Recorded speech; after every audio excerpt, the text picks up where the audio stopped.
Hello student, in today's lecture we discuss about quantum mechanical model, Schrödinger wave equation and principal quantum number। Quantum mechanics science का ऐसा branch है कि जिसमें matter के dual behaviour को consider किया जाता है। क्वांटम मैकेनिक्स इंट्रोड्यूस कराए थे Werner Heisenberg and Irwin Schrödinger ने। क्वांटम मैकेनिक्स का जो फंडामेंटल इक्वेशन था वो दिया था स्क्रोडिंजर ने, that is H psi is equal to E psi. यहाँ पे एच है Hamiltonian operator, E is energy, psi is wave function that contain information about electron. Psi से एक और चीज़ यहाँ पे लिंक है, that is psi square. Probability of finding the electron with the atom is proportional to psi square. Then psi square is called probability density. It gives us the region in which the probability of finding an electron is maximum. जब हम इस equation को solve करेंगे तो यह हमें possible values of energy देगा, मतलब ई की वही वाली वैल्यू जो स्क्रोडिंजर इक्वेशन को सेटिस्फाई करेगी। They are the possible values of energy. इसका मतलब है इलेक्ट्रॉन रैंडमली कोई भी एनर्जी नहीं ले सकता है, ये सिर्फ कुछ पॉसिबल वैल्यूज ऑफ एनर्जी ले सकते हैं जो स्क्रोडिंजर इक्वेशन को सेटिस्फाई करेगी। The energy of electrons in atom is quantized. That means quantized energy level होगा। एक तरीके से इलेक्ट्रॉन के वेव नेचर का एक एविडेंस भी है। Then path of an electron in an atom can never be determined accurately. Electron का एग्जैक्ट पोजीशन और exact velocity at a time हम डिटरमाइन नहीं कर सकते हैं। Then an atomic orbital is the wave function psi for an electron in an atom. In fact अगर हम एक एटम की बात करें तो उसके अंदर इस तरह के बहुत सारे एटॉमिक ऑर्बिटल्स होते हैं और हर एक ऑर्बिटल में इलेक्ट्रॉन का एक डेफिनाइट एनर्जी होता है। इनफैक्ट एटॉमिक ऑर्बिटल एक तरीके से इलेक्ट्रॉन के बारे में सारे इंफॉर्मेशन का स्टोर हाउस है। In a multi-electron atom, the electrons are filled in various orbitals in the order of increasing energy. किसी भी ऑर्बिटल में दो से अधिक इलेक्ट्रॉन कभी भी नहीं होते हैं।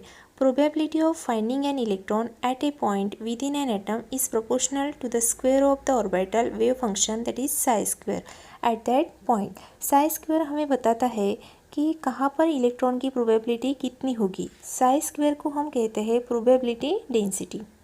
स्क्रोडिंजर वेव इक्वेशन को जब हम सॉल्व करेंगे तो यहाँ से हमें दो चीज़ें मिलेगी। पहला है एनर्जी यानी कि ई, जो allowed energy levels of electron है वो हमें पता चलेगी। दूसरा है साई यानी कि वेव फंक्शन यानी कि एटॉमिक ऑर्बिटल। तो एटॉमिक ऑर्बिटल होते क्या है, एटम के अंदर जो इलेक्ट्रॉन होते हैं वो शेल में अरेंज होते हैं, शेल के अंदर होते हैं सब शेल्स एंड सब शेल के अंदर होते हैं ऑर्बिटल्स। ऑर्बिटल्स का साइज, शेप, ओरिएंटेशन जानने के लिए हम क्वांटम नंबर्स बताएंगे। तो देखो टोटल 4 क्वांटम नंबर्स होते हैं। प्रिंसिपल क्वांटम नंबर जिसे n से डिनोट करते हैं और ये बताता है हमें size of the orbital. Then azimuthal quantum number जिसे हम L से डिनोट करते हैं और ये बताता है हमें shape of the orbital. Then magnetic quantum number जिसे हम डिनोट करते हैं L से और ये बताता है orientation of the orbital. Then fourth is spin quantum number और ये बताता है spin of the electron. Now first we discuss about principal quantum number. Principal quantum number को हम डिनोट करते हैं स्मॉल n से। ये हमें बताता है साइज ऑफ द ऑर्बिटल, यानी कि अगर n की वैल्यू छोटी है तो इसका मतलब ऑर्बिटल का साइज छोटा है, इसका मतलब इलेक्ट्रॉन जो है वो न्यूक्लियस के पास है। अगर n की वैल्यू बड़ी है मतलब ऑर्बिटल का साइज बड़ा है और इलेक्ट्रॉन जो है वो न्यूक्लियस से दूर है। अब ये जो n की वैल्यू है ये हमें बताता है इलेक्ट्रॉन कौन से शेल में है। जैसे अगर n की वैल्यू 1 है तो एक k शेल में है, अगर n की वैल्यू 2 है तो ये L शेल में है, अगर n की वैल्यू 3 है तो ये M शेल में है। तो मैंने क्या कहा कि शेल्स के अंदर सब शेल्स है एंड सब शेल्स के अंदर ऑर्बिट्स है। मान लो अगर n की वैल्यू 1 है तो हम कौन से शेल की बात कर रहे हैं, k शेल की। तो इसमें कितने ऑर्बिटल्स पॉसिबल है, n स्क्वायर यानी कि 1 स्क्वायर। तो 1 orbital constitute the k shell में। Let us suppose n is equal to 2 की बात करते हैं तो कौन सा शेल है, L शेल है। तो इसमें कितने पॉसिबल ऑर्बिटल्स होंगे, n स्क्वायर यानी कि 2 स्क्वायर, दैट मीन्स 4 ऑर्बिटल्स। तो 4 ऑर्बिटल्स कंस्टिट्यूट थे L शेल में। और इसी तरीके से हम n इज इक्वल टू 3, 4 के लिए भी निकाल सकते हैं। अब बात करते हैं एजीमुथल क्वांटम नंबर की। एजीमुथल क्वांटम नंबर को हम डिनोट करते हैं स्मॉल एल से और एक क्वांटम नंबर बताता है शेप ऑफ द ऑर्बिटल। तो अब यहाँ पर हम बात करेंगे सब शेल्स की। इससे पहले हमने बात की थी शेल्स के बारे में। तो अब देखेंगे हर शेल्स के अंदर कितने सब शेल्स हो सकते हैं, ये हमें कैसे पता चलेगा। तो नंबर ऑफ पॉसिबल सब shells is given by n, यानी कि प्रिंसिपल क्वांटम नंबर। मान लो n की वैल्यू 1 है। n की वैल्यू 1 मतलब हम कौन से शेल में है, के शेल में है। के शेल के अंदर कितने सब शेल्स हो सकते हैं, जितनी n की वैल्यू है, n की वैल्यू क्या है 1, यानी कि के शेल के अंदर 1 सब शेल हो सकता है। n इज इक्वल टू 2 मतलब यल शेल। तो यल शेल के अंदर कितने सब शेल हो सकते हैं, 2, क्योंकि n की वैल्यू 2 है। इन a similar way Yama shell के अंदर कितने सब शेल हो सकते हैं, 3। तो इस तरह से हमें number of subshells for a shell पता चल जाता है। अब हमें ये जानना है कि ये सब शेल कौन कौन से है। तो ये हमें बताता है एजीमुथल क्वांटम नंबर यानी यल।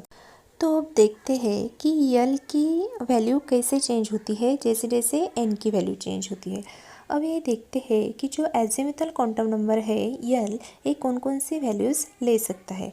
तो ये वैल्यूज़ हो सकती है, तो बेसिकली यल की वैल्यू जो है वो हो सकती है 0 to n-1। कैसे, चलो कैलकुलेट करके देखते हैं। फॉर एग्जांपल n की वैल्यू है 1, तो यल की वैल्यू हो सकती है 0 to n-1। तो इस केस में ए होगा 0। अगर n की वैल्यू 2 है तो यल की वैल्यू हो सकती है 0 to 2-1। तो इस केस में ए होगा 0 and 1। अब जब n की वैल्यू 3 है तो यल की वैल्यू क्या होगी 0 to 3-1। तो इस केस में 3 पॉसिबल वैल्यूज़ हो सकती है 0, 1, 2। ठीक है, तो इस तरीके से हमें यल की वैल्यू मिल सकती है। तो यल की वैल्यू मिलने से क्या होगा, अब देखो यल की अलग अलग वैल्यूज़ के लिए हमारा अलग अलग सबशेल बनेगा। तो हम सबशेल के नाम बताते हैं। तो जब यल की वैल्यू 0 होगी तो उस सबशेल को हम यस सबशेल कहेंगे। जब यल की वैल्यू 1 होगी तो पी कहेंगे। जब यल की वैल्यू 2 होगी तो डी कहेंगे एंड 3 होगी तो यफ कहेंगे। तो सबशेल हमें मिल गए। अब सबशेल का नोटेशन कैसे होता है, मतलब सबशेल को हम लिखते किस तरीके से है। अगर सिर्फ एस पी डी एफ के हिसाब से लिखा जाए तो जहाँ जहाँ 0 है तो वहाँ वहाँ यस होगा, जहाँ 1 है वहाँ पी होगा, जहाँ 2 है वहाँ डी होगा। बट ये पहला वाला यस और दूसरा वाला यस सेम तो नहीं है, क्योंकि वहाँ एन की वैल्यू अलग अलग है। तो सबशेल का जो नोटेशन होता है वो हमेशा ऐसा होता है कि पहले हम एन की वैल्यू लिखते हैं, जैसे कि 1 yes, 2 yes, 2p, 3 yes, 3p, 3d। ये हो गए सबशेल। तो अभी हमने ये पढ़ा कि एक शेल होता है, मान लो जैसे के शेल है तो K shell has 1 subshell and what is that 1 subshell, that is 1 s. उसी तरीके से L shell has 2 subshell and what are this 2 s and 2p। उसी तरह यम शेल की अगर हम बात करें तो यम शेल हैज़ 3 सबशेल और वो 3 सबशेल कौन से है 3 यस, 3p एंड 3d। तो हमने ये कहा था कि एजीमुथल क्वांटम नंबर शेप बताता है ऑर्बिटल का। तो देखो यस का स्फेरिकल शेप होता है, पी का डम्बेल शेप होता है, डी का डबल डम्बेल शेप होता है। तो इनके अलग अलग शेप होते हैं एंड यफ का शेप कॉम्प्लेक्स होता है। देन मैग्नेटिक क्वांटम नंबर, इसे हम यम यल से रिप्रेजेंट करते हैं। एक क्वांटम नंबर बताता है spatial orientation with respect to coordinate axis. यहाँ पर हम अब ऑर्बिटल के ओरिएंटेशन की बात करेंगे। हमने जैसे देखा अभी कि एन के एक पर्टिकुलर वैल्यू के लिए यल की यानी कि एजीमुथल क्वांटम नंबर की वैल्यू हो सकती है 0 to n-1। अब हम देखेंगे कि एजीमुथल क्वांटम नंबर की एक पर्टिकुलर वैल्यू के लिए यम यल की कितनी वैल्यूज़ हो सकती है। तो हम देखते हैं यम यल की 2l+1 इतनी वैल्यूज़ पॉसिबल है। जैसे यल की वैल्यू 0 है तो यम यल की 2 × 0+1 दैट इज़ 1 वैल्यू पॉसिबल है। तो for a particular value of L M L की कितनी वैल्यूज़ पॉसिबल है, तो for a particular value of L M L की 2l+1 वैल्यू हो सकती है। मान लो अगर n की वैल्यू है 0 तो एम एल की कितनी वैल्यूज़ हो सकती है 2 × 0+1 दैट इज़ 1। जब यल की वैल्यू 1 है तो 2 × 1+1 दैट इज़ 3। जब यल की वैल्यू 2 है तो 2 × 2+1 दैट इज़ 5। जब यल की वैल्यू 3 है, तो 3 इंटू 2 प्लस 1 दैट इज़ 7। इसी तरह से हमको पता चला यम यल की कितनी वैल्यूज़ पॉसिबल है, यानी कि अगर यम यल की 3 वैल्यू है तो 3 ओरिएंटेशन पॉसिबल है, अगर 5 वैल्यू है तो 5 ओरिएंटेशन पॉसिबल है। अब ये ओरिएंटेशन कौन कौन सी होगी, -l टू +l इंक्लूडिंग 0, ये इनकी वैल्यू होगी। तो फर्स्ट केस में -l टू +l, तो यहाँ l की वैल्यू 0 है, तो यहाँ पर यम यल की एक ही वैल्यू हो सकती है 0। सेकंड केस में यहाँ l की वैल्यू 3 है, तो यम एल की वैल्यू -1 0 +1। थर्ड केस में l की वैल्यू 2 है, तो 5 वैल्यू पॉसिबल है, दैट इज़ एम एल की -2 -1 0 +1 +2। एंड व्हेन l की वैल्यू 7 है, तो एम एल की वैल्यू -3 -2 -1 0 +1 +2 +3। तो ये है हमारी एम एल की पॉसिबल वैल्यूज़। तो इससे पता क्या चला, एल की जो 0 1 2 3 वैल्यूज़ थी तो उनके करस्पॉन्डिंग सबशेल थे SPDF, ये हमने एजिमुथल क्वांटम नंबर में देखा। अब हम कह रहे हैं कि ये जो यस है इसका एक ही ओरिएंटेशन पॉसिबल है, क्योंकि यम एल की एक ही वैल्यू है यहाँ पर, तो इसीलिए यस ऑर्बिटल का एक ही ओरिएंटेशन पॉसिबल है। और ओ है ए, यस ऑर्बिटल का शेप स्फेरिकल है, तो इसका एक ही ओरिएंटेशन पॉसिबल है। अब बात करते हैं पी की। पी के 3 ओरिएंटेशन पॉसिबल है, जैसे कि PX PY PZ, मतलब ये तीनों कोऑर्डिनेट एक्सिस के अलोंग अलाइन हो सकता है। तो इसीलिए जैसे हम पी की बात करेंगे तो ये तीनों possible, that is PX PY PZ possible orientation है। एंड एक एक ऑर्बिट में मैक्सिमम 2 इलेक्ट्रॉन रह सकते हैं, दैट मीन्स PX में 2 इलेक्ट्रॉन रह सकते हैं, PY में 2 इलेक्ट्रॉन रह सकते हैं, PZ में 2 इलेक्ट्रॉन रह सकते हैं। तो टोटल पूरे p सबशेल में 6 इलेक्ट्रॉन रह सकते हैं। देन नेक्स्ट d ऑर्बिटल में 5 ओरिएंटेशन पॉसिबल है।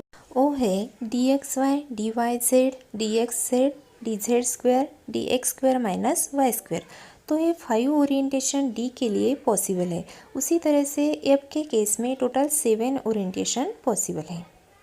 देन एटॉमिक स्पेक्ट्रल लाइन को जब देखा गया तो वहाँ पर कहीं कहीं डबलेट और ट्रिपलेट बनते थे, मतलब कहीं कहीं ऐसे लाइंस थे वो बहुत क्लोज थे, तो उनके एग्जिस्टेंस का कारण था वो हम नहीं बता पा रहे थे।